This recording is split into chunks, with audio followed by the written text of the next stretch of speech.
That's going to be your biggest problem is people.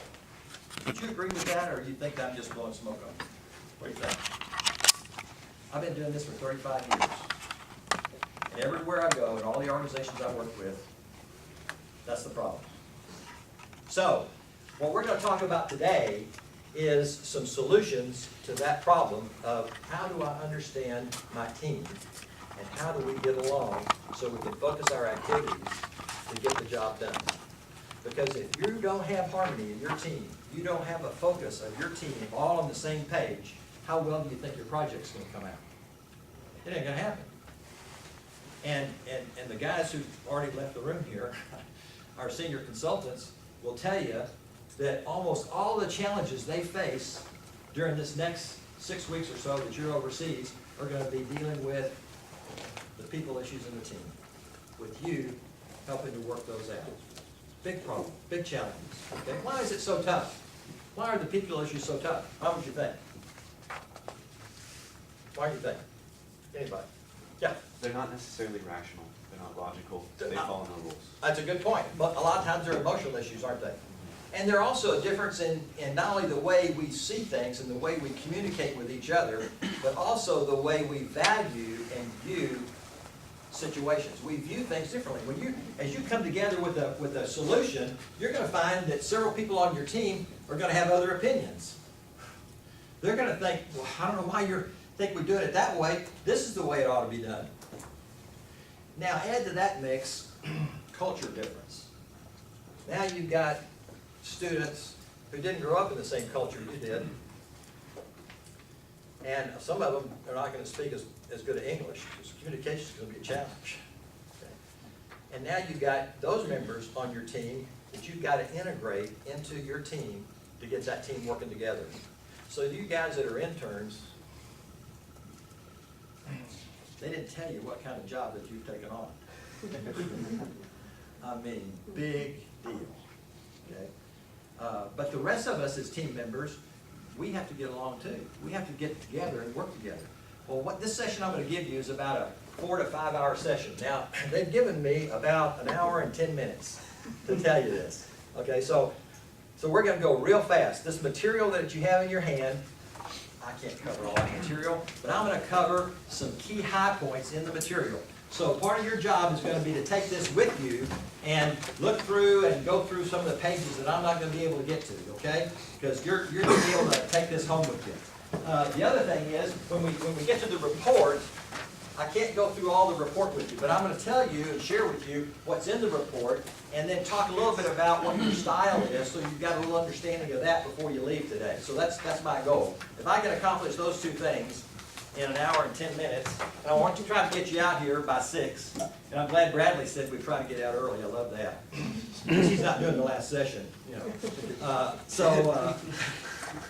So the key is we're going to go real fast, but it's okay to ask questions.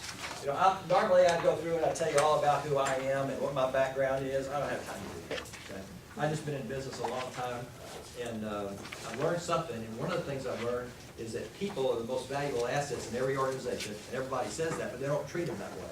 So the question is, well, how do we work with each other more effectively? And so that's what we're going to look at today. First, we're going to look at this model of behavior. This model that we're using today is called the DISC model, D-I-S-C. It's been around a long time. How many of you in here have taken the DISC before? Okay. Have you taken anything like Myers-Briggs? Some of you have taken Myers-Briggs. Okay. These are models for behavior, and each one focuses it a little bit differently.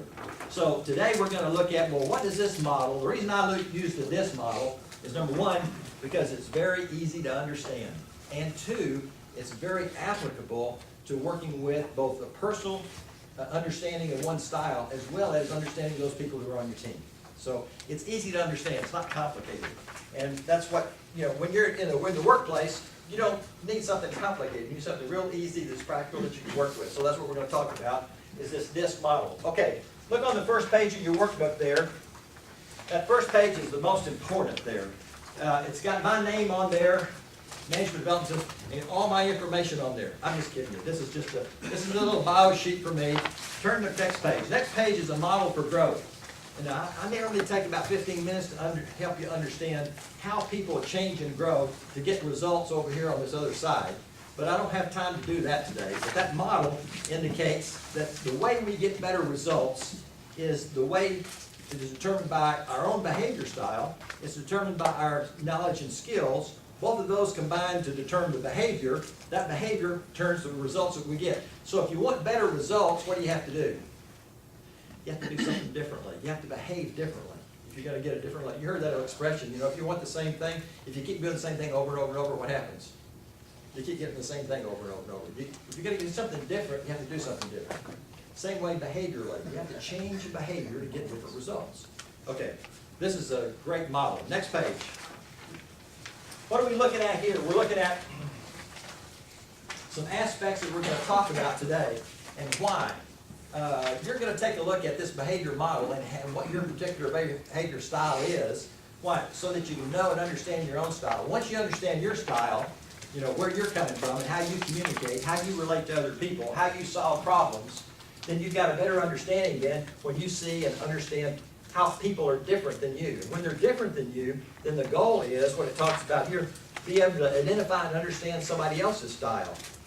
You know, you've had situations where you relate to another person and you know that, I mean, there's a chemistry between you and that person that you don't even have to say something and you just kind of right on their wavelength. And you know what I'm talking about. Okay. Then you have other people that they don't get it. I mean, you just can't seem to get through to them. Have you know people like that?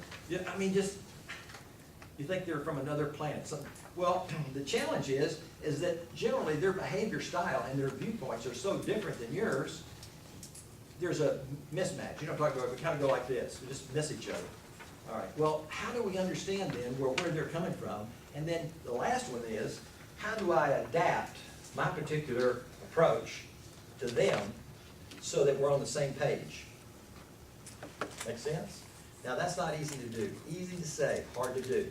But today what you're going to learn about is going to learn about how do I do that. Number one, how do I understand my own style? How do I understand where I'm coming from? Then secondly, how am I different from other styles? And then thirdly, can I adapt my style to someone else's so that we can get on the same page? And that's what you're going to have to do in your teams. You know, in the workplace, it has to happen the same way. If it doesn't happen, then conflicts arise. And when conflicts arise, then they get emotional. And then when you get emotional, logic is thrown out, and then problems occur, and then you're done.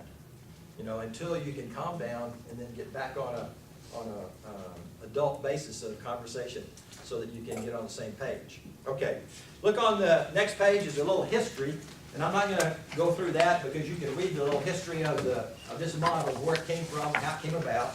Then the next page talks about your profile and your particular style. And here's a couple of key points I want you to remember about that. Number one is there's not a bad style. It doesn't make any difference how you scored on this thing. It doesn't make any difference. However you scored is okay. That's who you are. That's good. And the key is then, if I understand where I'm coming from and how I'm wired up, then I can know how do I use that effectively, and then how can I understand other people better. Make sense? So that's our goal. So there's not a good or bad style. So it doesn't make any difference how you score this. You can't fail it. It's good. Down at the bottom, it says positive control means that individuals actively facilitate effective communication with others and adjust their natural style to meet the demands in interpersonal situations. Well, what we're trying to do here is help you understand how do we do that? How do I adapt my style? If I can understand not only my style, but other styles, then I can learn how to adapt. And that's a process. All right? Let's look at the next page. Here's the model. It's a 4-quadrant model of behavior, D, I, S, and C. It's in a 4-quadrant system. And here's what the D, I, and S, and C stand for. Well, if you begin to understand what the terms are and what the language is, then you get a good understanding about where your style is. So as I talk about this, what I want you to do, be kind of thinking, as you look at each of these areas, each of these dimensions of behavior, kind of in your mind, look at the high and the low and say, well, because you have some of each of these 4 in you. Everybody has some of all 4. You're not just 1 or 2 or the other. You got some of all 4. Everybody does. The question is, do you have more or less of that? And so it talks about high and low. And when it talks about high and low, it's talking about do you score above the midline in your graph, or you score below the midline?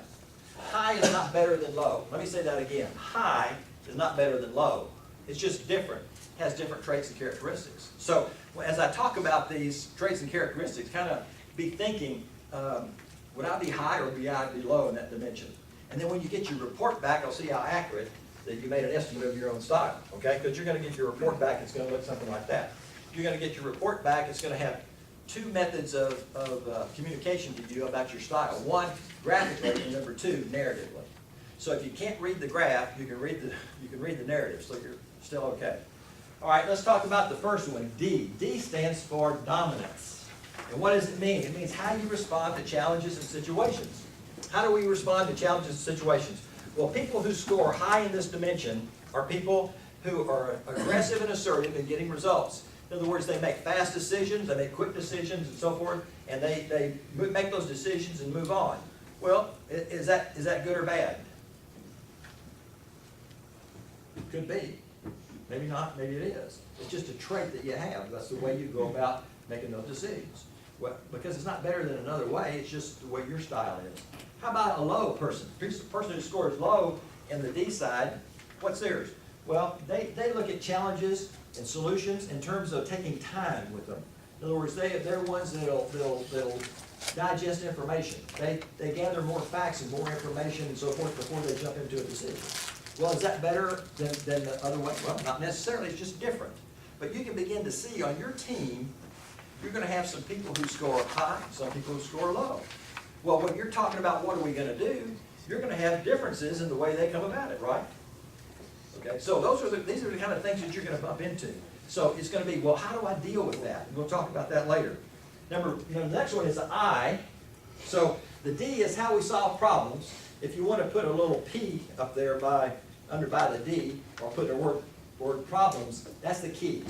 The D determines how do you solve problems. The I, is the P word there, is people. When you take a look at the I, it's how do we influence other people? Are we extroverted or introverted? You know what I'm talking about with that scale. Okay, the high I's are people, it says, who like others, they're more outgoing, they're gregarious in the way they approach other people. That's high I. Low I's are people who are more congenial, they're more controlled, they're sincere, they're more reserved in their behavior. Well, they're just different. Is one better than the other? No, not better, but different. But how will they communicate differently? Yes, they will. Your high I people, you know, it's hard to shut them up. I mean, they're going to talk. You've been in meetings. Have you been in your team meetings? And you got a few people do all the talking. The other people don't say anything. Have you noticed that? Well, they're a different style. The reason they don't say anything is because they're thinking about it.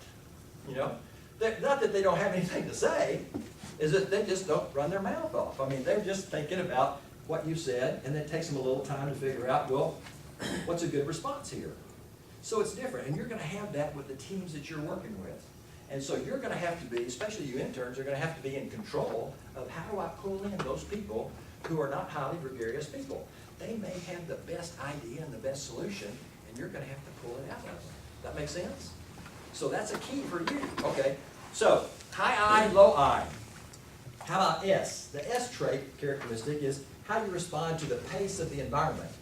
People who are high in the S factor there, they like controlled, deliberate processes. In other words, they're processors. They like to do things with a system. So if you're the team leader and you have S's in your team, they're going to want to know, well, how's this going to work? Well, what are the steps here? What's the outline we're going to look like? What's the process that we're going to follow here? Make sense? Okay. High S people are process people.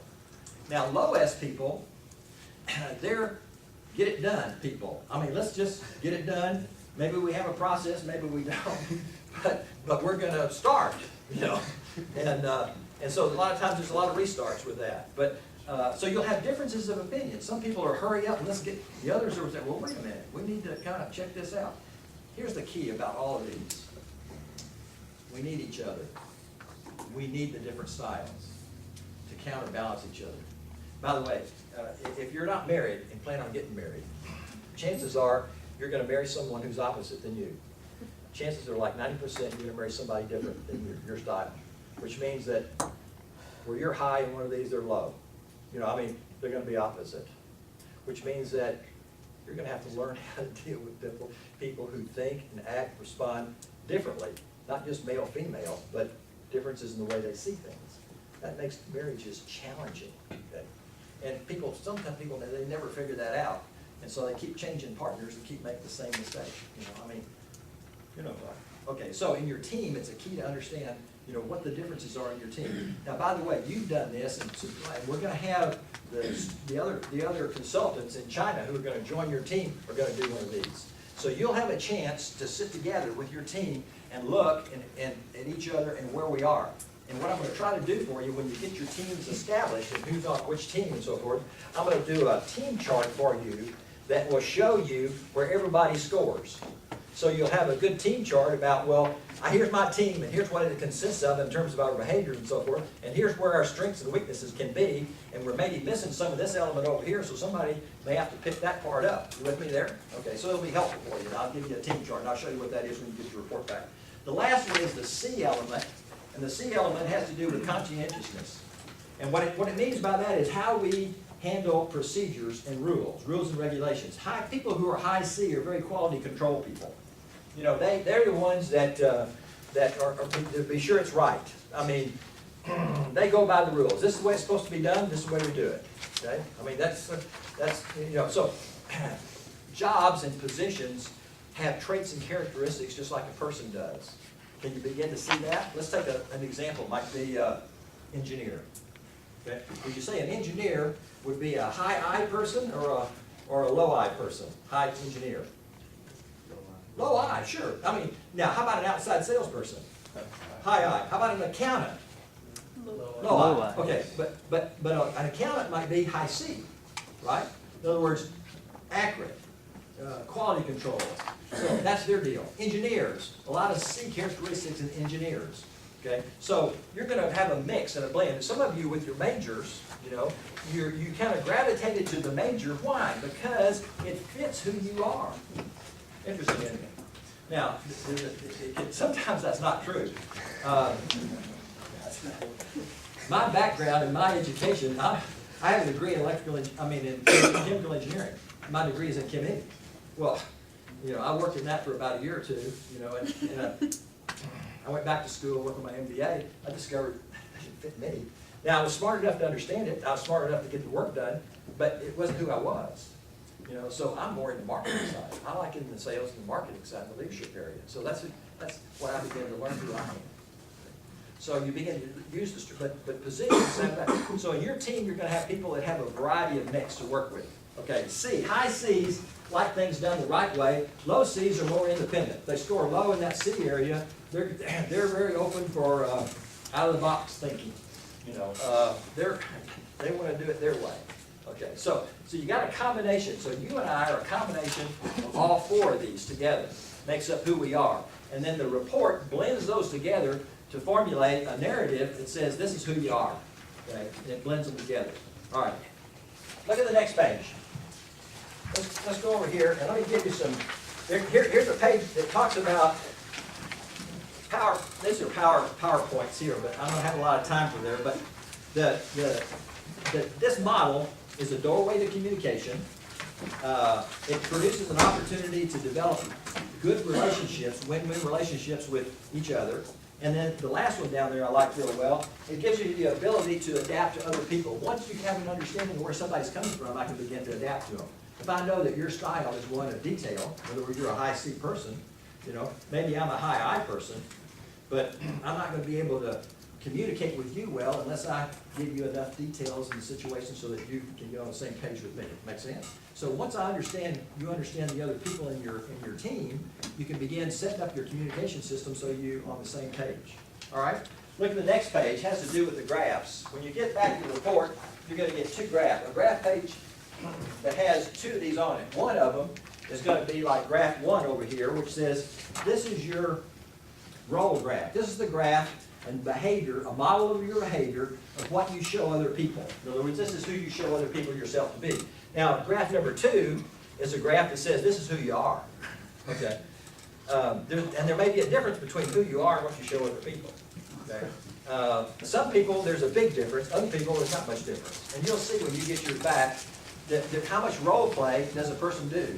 And I'm not saying it's bad. Role play is not necessarily bad. Sometimes, like what I did when I was an engineer, didn't fit me behaviorally, but what I did is I knew how to play the role. So for several years I played the role of an engineer, and I did those things that were characteristic of that job, but that wasn't who I was. So I had to, every morning I had to get up and put my uniform on, right, my role of an engineer role, and squelch, if you a little bit, of some of my other traits and characteristics so that I could be effective in my role. Well, the more difference there is between graph 1 and graph 2, the more stress and energy it takes to role play. Make sense? Okay? The more you have to role play to get the job done, the more energy it takes. So ideally, what you and I want to do is we want to work in a profession, in a job, in a situation that fits us well. In other words, the job pattern and requirement is very much like my own, natural. So that I don't have to role play. I just use my engine as it is. Make sense? Okay. All right, look at the next page. Now, by the way, there's a whole lot on here. You can tell I'm going pretty fast. There's a lot to say, but I just don't have time. Okay. Let me give you some descriptor words of D, I, S, and C. Now here, I'm going to give you some words on that goes in these descriptors, and I'm not going to be able to elaborate much on them, so I'm going to just kind of give them to you fast so that you've got to have an idea of what a D person looks like, what an I person looks like, and so forth. Okay. So let's look at the D. Some of the words that on the D page. Here's some words you want to put up there. People who are high Ds. Now we're not talking about the other traits. By the way, when you blend them together, you dampen some of the traits. You know what I'm talking about. They blend together to form who you are. But we're talking about these characteristics as if they were pure. In other words, a high D person will look something like this. Okay. Now, if you're a high D but have other traits, you may have this, but it may be dampened a little bit. Okay, here they are. Number one, they're direct. High D people are very direct in the way they communicate. Direct communicators. You know what I mean by direct communication? Direct communication means that you don't have to worry about what they think because they tell you. Okay? They're not subtle. You know, other people, other styles, not that way. You know, you don't know what they think. You got to kind of pull it out of them, but not Ds. High Ds will tell you what they think right off the get-go. Sometimes they're considered to be tactless. You know, if they're too bolden, they come across, you know, not so good. But you can be high D, a high, direct, assertive person, and still be tactful. So for some of you who have that high D trait, it's not a curse. You just have to learn how to use it well. Okay?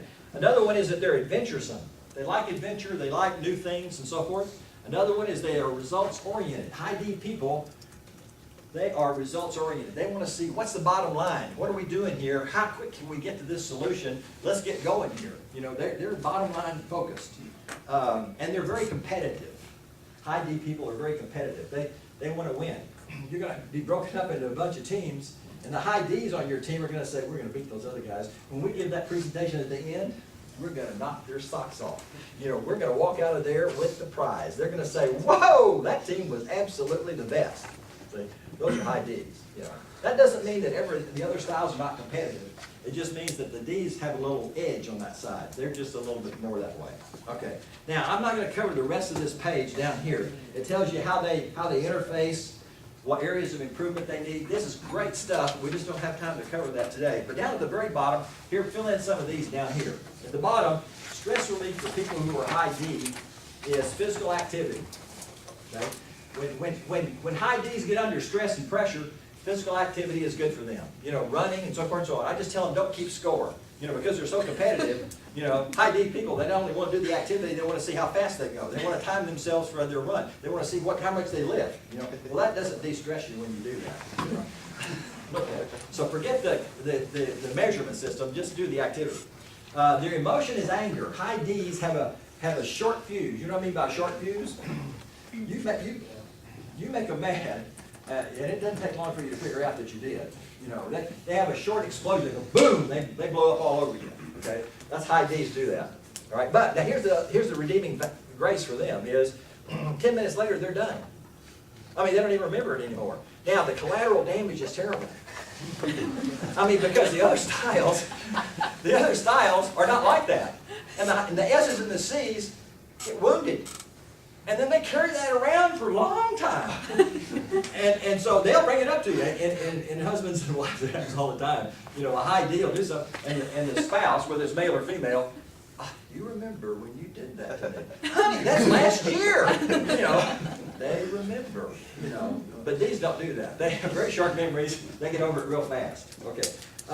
Percentage of the population, what do you think? Percentage of the population that are high Ds, that's their primary style, that's their highest point of their traits and characteristics of the four. How many in our population do you think?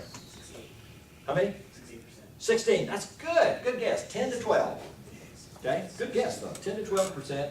You said 60 or 16? 16. That's close. 10 to 12% are high Ds. That's their natural behavior. Okay. Look at the next page. Eyes. High eyes. High eyes. Here's some characteristics of high eyes. Number one, they're persuasive. High eyes are people-oriented. They're extroverted. You know, they gravitate to functions like sales, marketing, customer service, people. You know, they're people. That's where they go. They're involved with people. They love people, and they're very persuasive.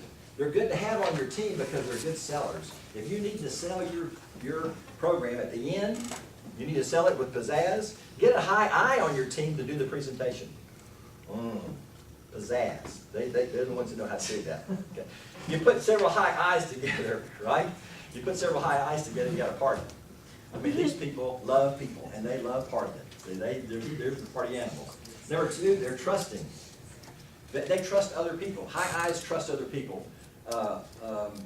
You meet a high eye person, right off the get-go, you're friends. They trust you. So, until you prove not trustworthy. You with me there? Okay, now S's and C's, not true. You meet an S and a C, or a C style, that's their primary style, they don't trust you to start with. You got to prove it to me, you know. And after you prove it to me for a while, maybe I'll trust you. You with me? Differences in the way you approach. Okay, interesting. High eyes are optimistic. When you have some high eyes on your team, and the question comes, can you do this? There's only one answer they give you. Sure, absolutely. Now they may have no clue. Absolutely no clue. You ask them, are you on time with your section of the project here? Yes, sir, we got it, no problem. They haven't started it yet.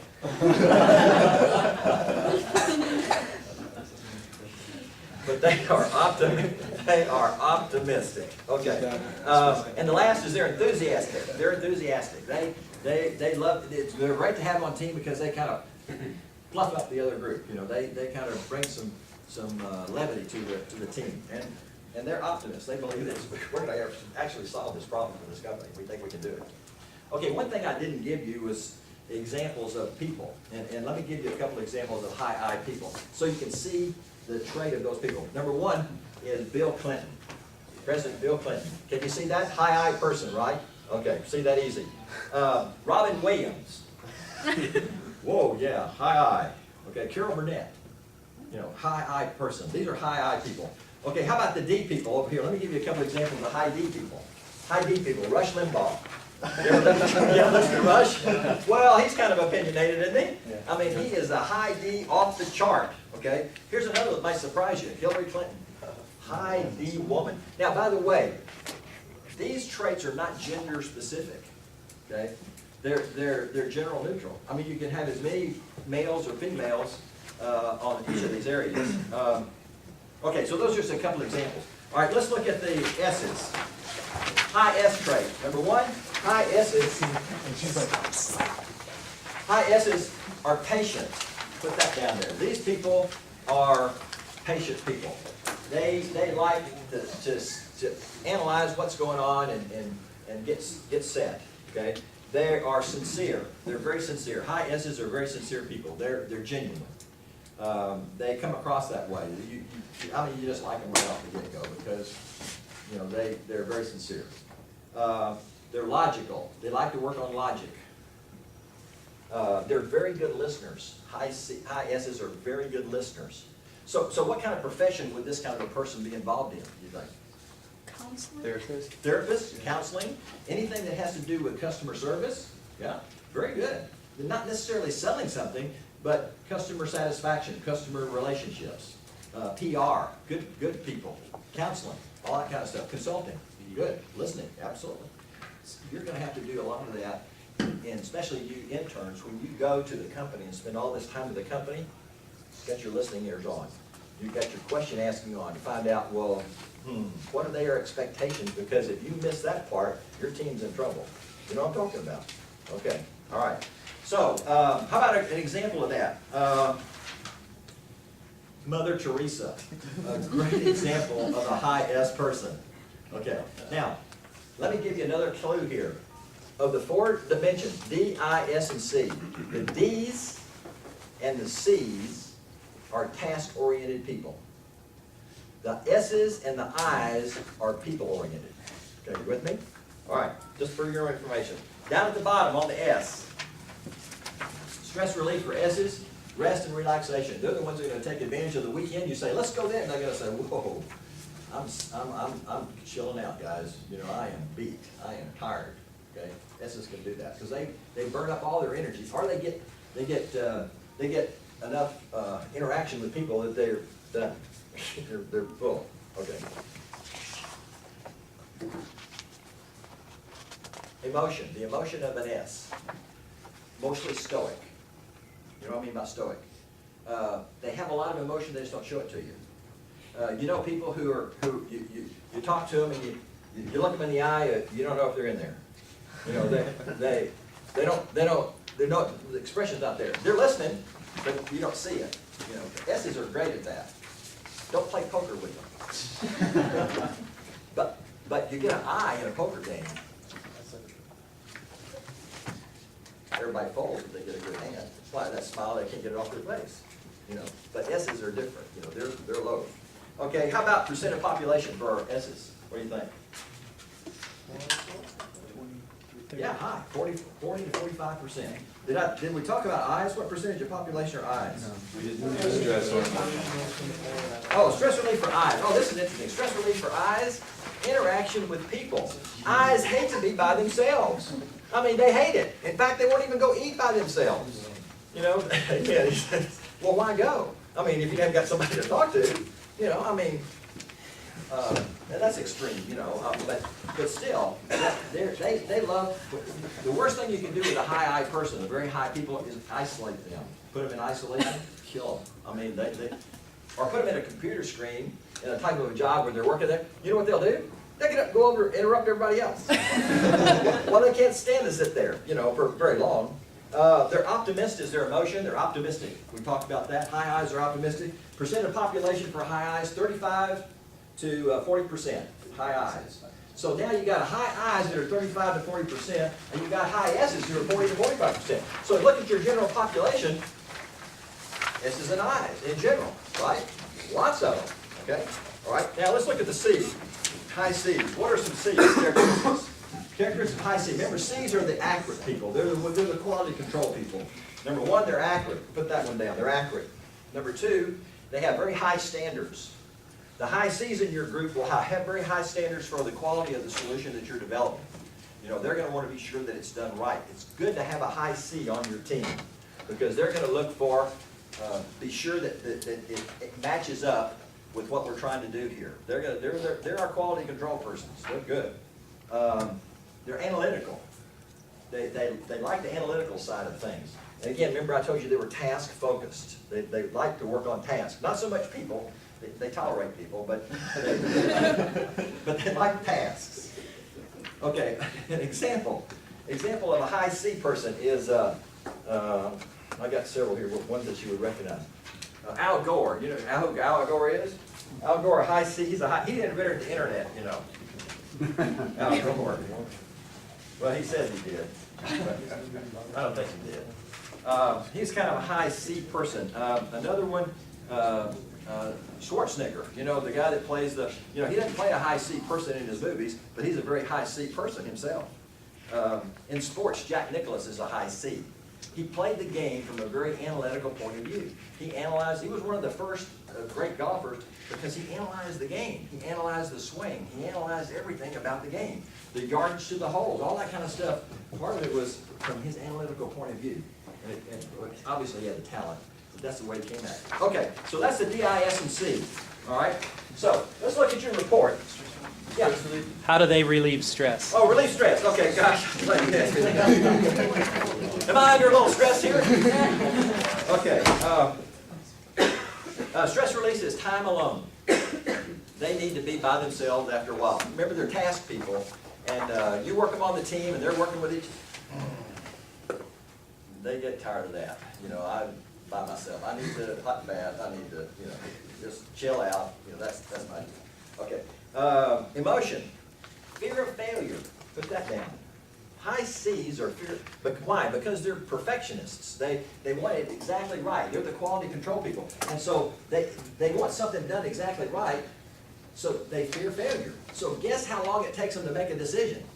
Yeah, too long. Now, you put a C and a D together on a team, what happens? Holy Toledo, you know. I mean, let's go, let's get it done. Well, wait a minute.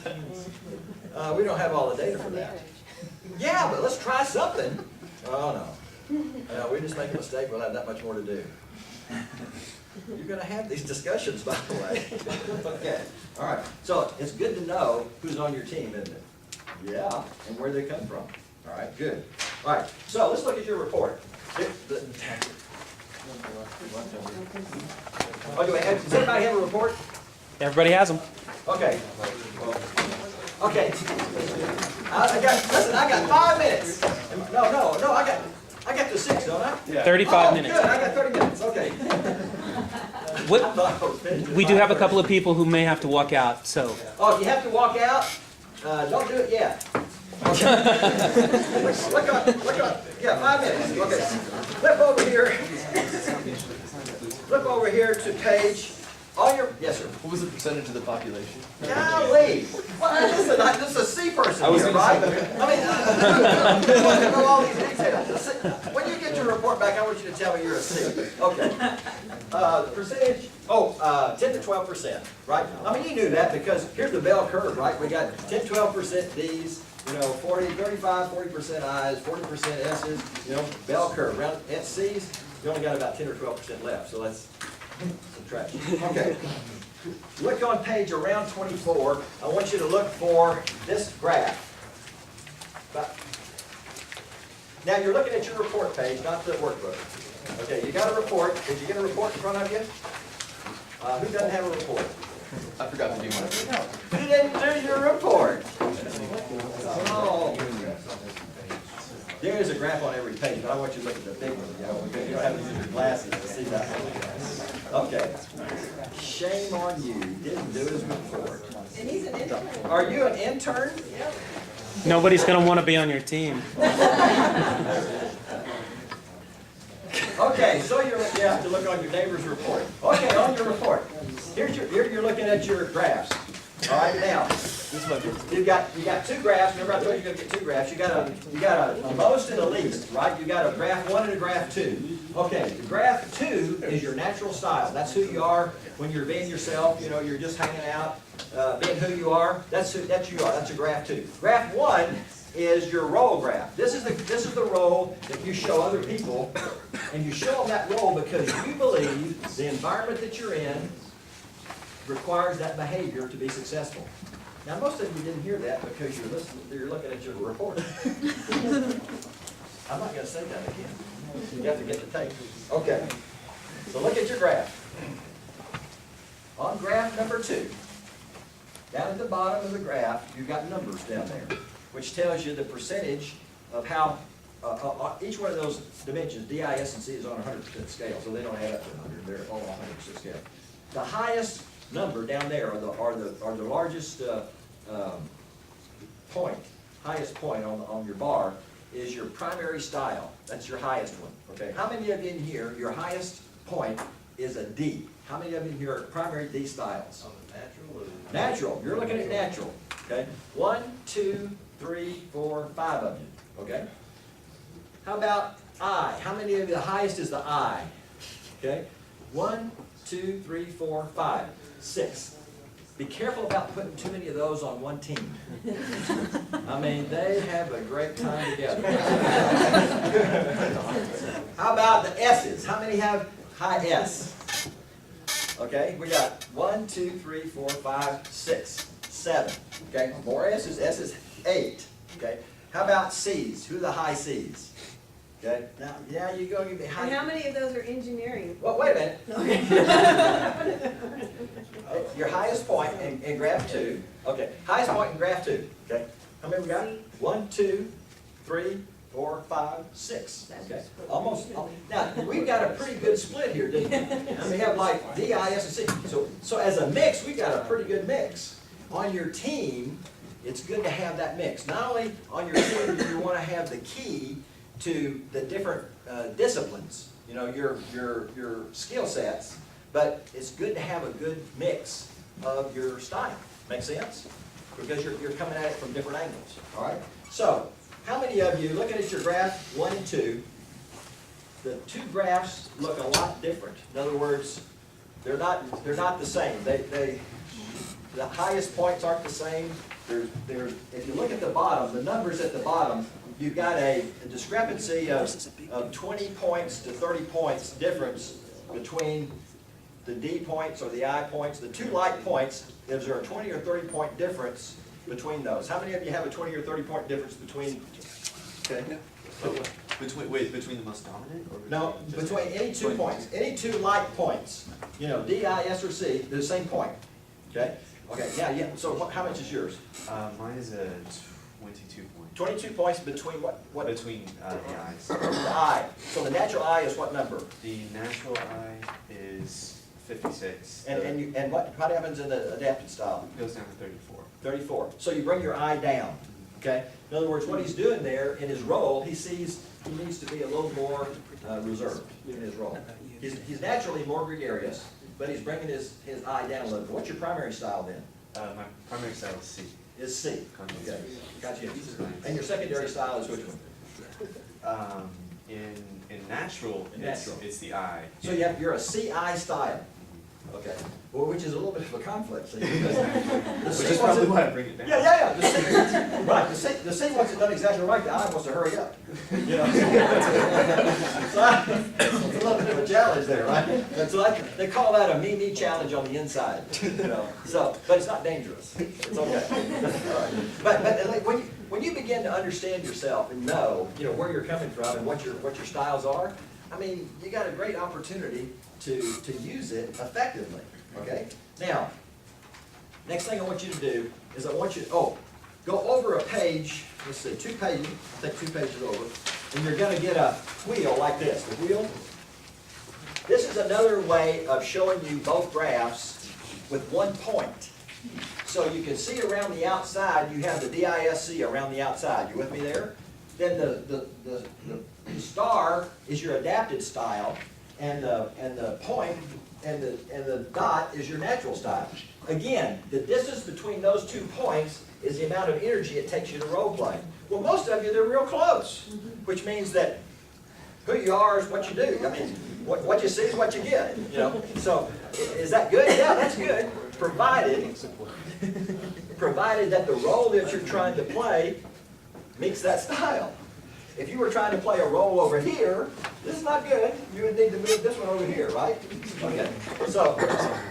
So the distance between the center and the outside has to do with how rigid the style is. The closer to the center, the more flexible the style. Okay? The closer to the outside, the more rigid the style. Okay? All right, you're, uh-oh. Uh-oh, yeah, both of them. Okay.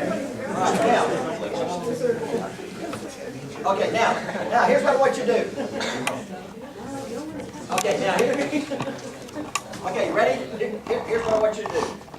So you've seen a graph of your behavior. All right, so now I want you to see what the narrative says when it takes all 4 of the points, blends them together for your natural style. This report is based on 95% of your natural style, because that's who you are. It's not based on your adapted style.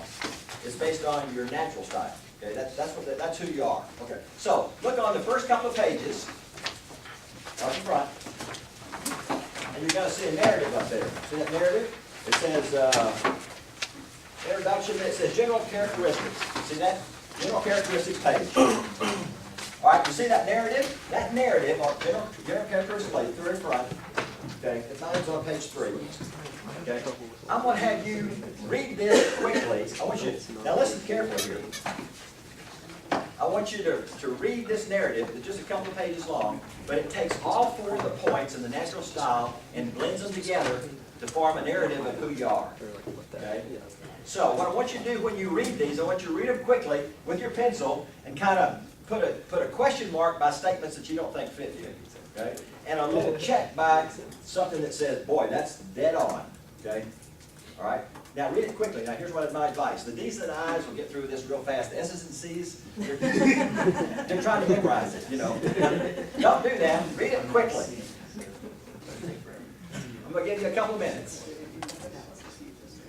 Yeah, just read it.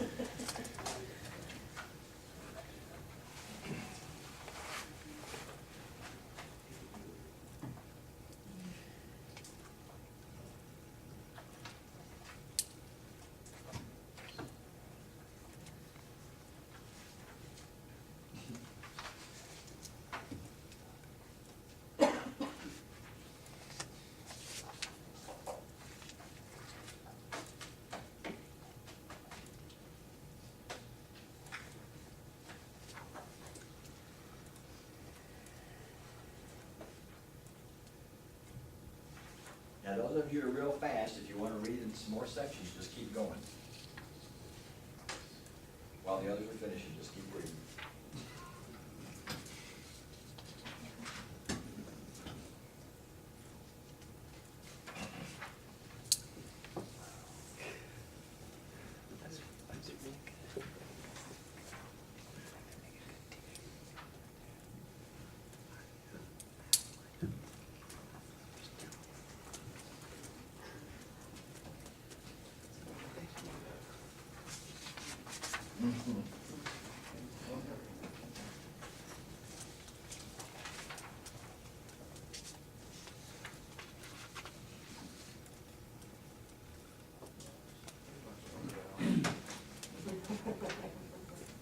Not bad.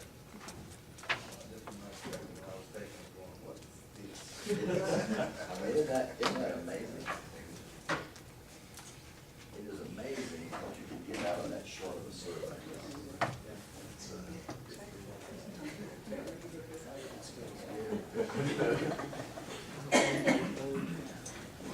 Some of my clients asked me, said, well, who are you talking to? I think I wrote it. I didn't write it.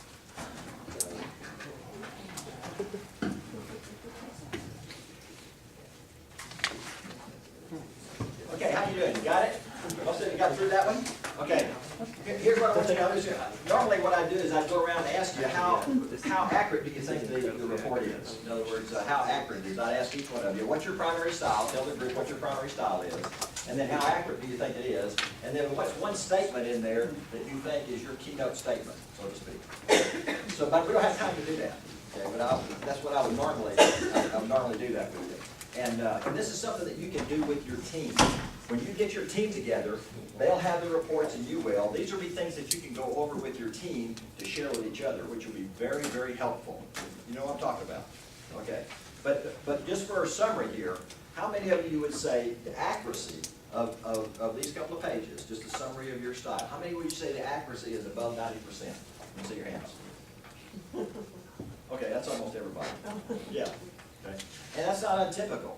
You know, the report is really very good. The other thing I like about this report, it talks about who you are in context of what you bring to the party and what your assets are. There's very little critique in here. It doesn't tell you what's wrong with you. It says, here's who you are, here's kind of what you bring. Now, when you look at the rest of the report, now I'm going to just flip through here quickly because I want to cover a little bit of the other piece of this report. Look on, let's go through here quickly. Anybody have a question about something that they read in there that said, boy, that wasn't like me at all. I mean, that just missed me. And don't worry, you won't hurt my feelings because it happens a lot. You know, this is not 100% accurate. It gives you a trend, a tendency of your behavior. Does that make sense? But anybody find something that just missed them? No? Okay, pretty good. Too shy to tell me. Okay. All right, look on the next page over here. On page 5 or so, you'll see, after the general traits and characteristics, value to the organization. This is a good page here. It tells you what you bring, what your style brings to the team. In other words, it puts it in kind of bullet form. It doesn't know what your skill sets are. Yes, sir. Sorry to interrupt. I've got to leave. Is Okay. it okay with you if I pass these out while you're talking? Or would you prefer I not? Yeah, you can pass them out. Okay. Yeah, yeah. This is one of your assignments. He's going to give you one of these sheets before you leave. Yes, sir. Bruce, could you introduce your guest? Oh, yeah, yeah. This is my associate here. This is Doug Rude. Doug and I have been working together, and I asked him to come kind of help me out here, and he was kind enough to come and do that. Normally, I let him do more of the session, but we didn't have time. And the difference between Bruce and I is I'm an alum. I'm a Sort of. I'm kind of an honorary. Oh, honor, well, yeah. I got mine the hard way, you know, all 4 years. That's right. Kind of, yeah, I didn't get my engineering degree from here, but, okay. So, on the next page, values of the organization. Next page over there is checklist for communication. You're looking on page 6 and 7. Again, I'm still looking at your report now, not your workbook, okay? On page 6 and 7, you see do's and don'ts in communication. You see that one? All right? Here's what I'm going to suggest to you do with your team. When you get your team together, okay, this is a couple of pages that you'll have your team members, including yourself, highlight 1 or 2 on each of these pages. In other words, do these things. Because this relates to what you like, how you like to be communicated with. Not how you communicate with others, but how you like to be communicated with. You with me there? Okay? So, if you highlight 2 or 3 do's and 2 or 3 don'ts, and you share that with your team, you got a good start of what irritates you. You know, what things really are good in communication process, and which things will not do well. You know what I'm talking about. Okay. So this is do's and don'ts in communication. Okay. And the next one, communication tips. This is how you communicate with different styles. Okay. So if you want to put in the corner of each block the characteristic. And in the top left block, it says, when communicating with a person who is dependent, needy, conservative, what style would you think that would be? C. Yeah, that'd be C. How about across the page there? One who is forceful, decisive, strong-willed. D, that's a D style. How about right below it? A person who is enthusiastic, magnetic, demonstrative, who's that? I. Okay, on the left side, a person who is patient, reliable, steady, S. Okay, so and when you read through those, you can kind of see, well, if the person's this kind of style, this kind of things they like, how they like to be communicated with as a style. Okay, all right. Look at the next page.